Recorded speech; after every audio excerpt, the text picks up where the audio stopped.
Good afternoon.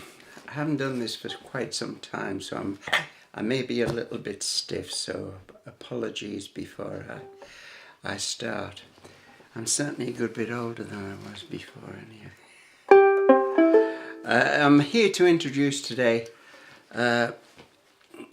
something basically that isn't selling very well. Nobody's looking at it.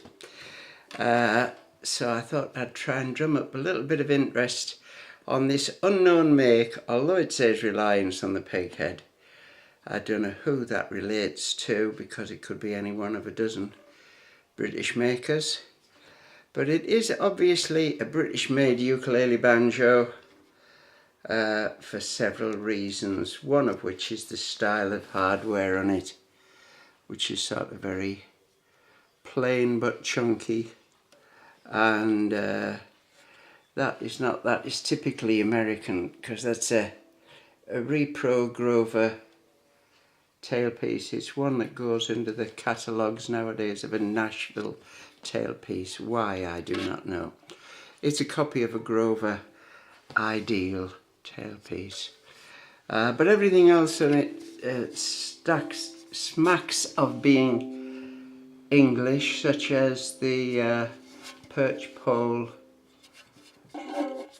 tightener there, and tailpiece bolts and stuff like that. The main thing is the construction, and the construction is important because it's a construction that was used on much bigger banjos, full-size banjos, 5 strings, plectrums, tenors, etc., but not very often used on ukulele banjos, and that is a metal-clad rim, which is a relatively easy and cheap way of putting a good tone ring into something without a lot of fudging about.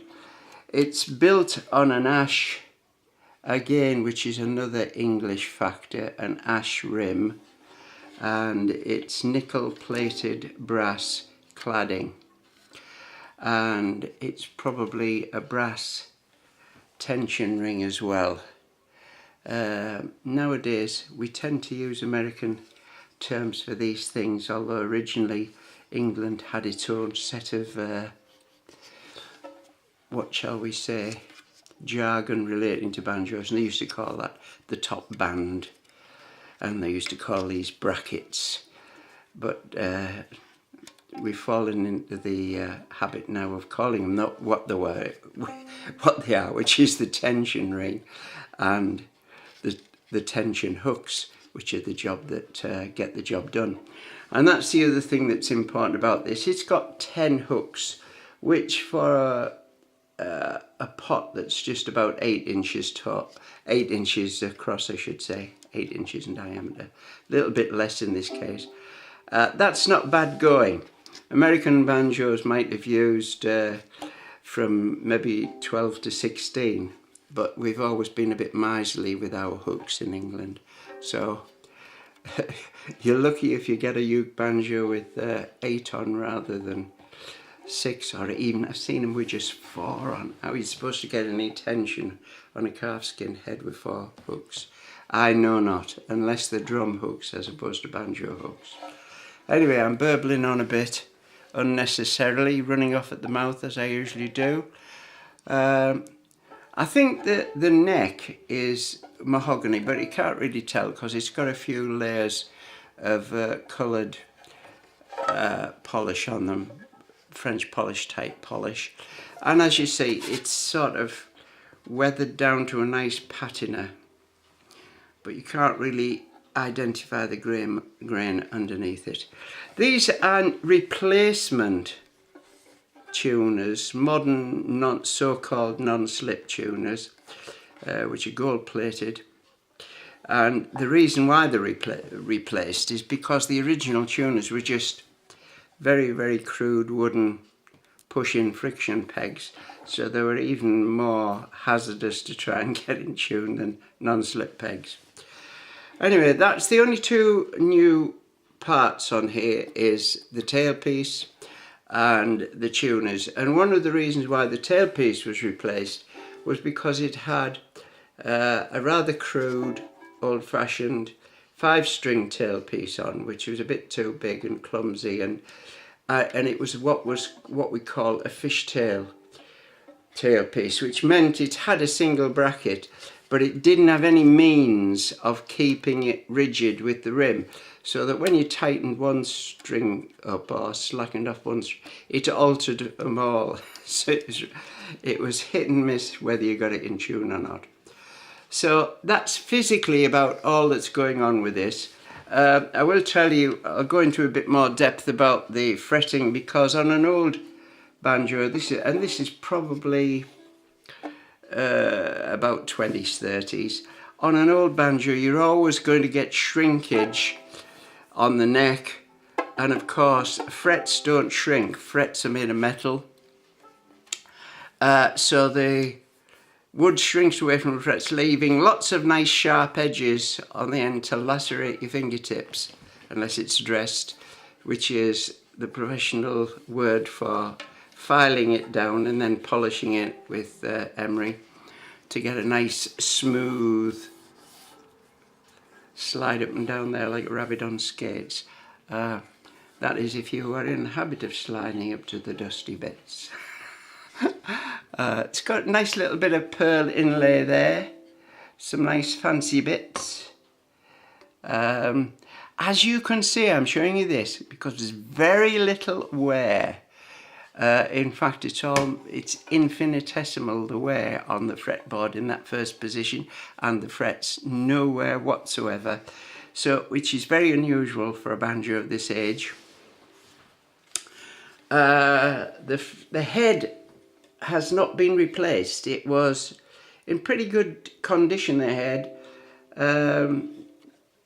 Nice smooth calf skin, not a bad colour. It was a little bit mucky. We had to clean it and re-stretch it. You don't have to take it off to re-stretch it. All you have to do is slacken it off a little bit, dampen it a little bit, and then bring it back up to where you want it and let it dry out naturally. And it's pretty tight, and what more can I say about it? I think it's a nice crisp tone, even though it doesn't have a resonator on to project a sound or anything like that. It's got a nice ring about it with the 10 hook tension and the metal clad rim. And if you want to put a resonator on, you could do, because you can attach it to the perch pole if you wanted it to. Anyway, the bridge is Grover non-tip bridge, which has plenty of wood left in it if you want to pare the action down a bit. I think the action's reasonable on this, but I know there's a lot of George Formby fanatics out there who've got this preconceived idea that you've got to have the strings rattling on the board before it's low enough to do George Formby technique. Anyway, that's debatable, should you wish to have a debate any time. What can we do? We'll play a little bit on it, let you see what it sounds like, see if that has any bearing on the matter. I think it's more likely to be the fact that nobody likes the disclaimer that I put on my eBay auctions that this hasn't had a look at, because I've had such a lot of trouble with eBay in general and PayPal in particular. I won't bore you with the trouble, but I've had to put a disclaimer on, mainly from the point of view that they insist on sending my customers invoices which have an address on that I vacated 6 months ago. So under those circumstances, it's a bit difficult getting paid for anything. So there we are. That's it in a nutshell, but there are more complications that I won't bore you with. But anyway, ignore the disclaimer, but if you want to buy anything or just inquire about anything, please inquire directly to me, and try to avoid eBay if possible, because they just get in the way of things. So let's play a little bit of something and see if this makes any difference to whether you're going to have a look at it, let alone bid on it. We'll play an old favourite, shall we, just to get an idea of what's what. How about Ain't She Sweet?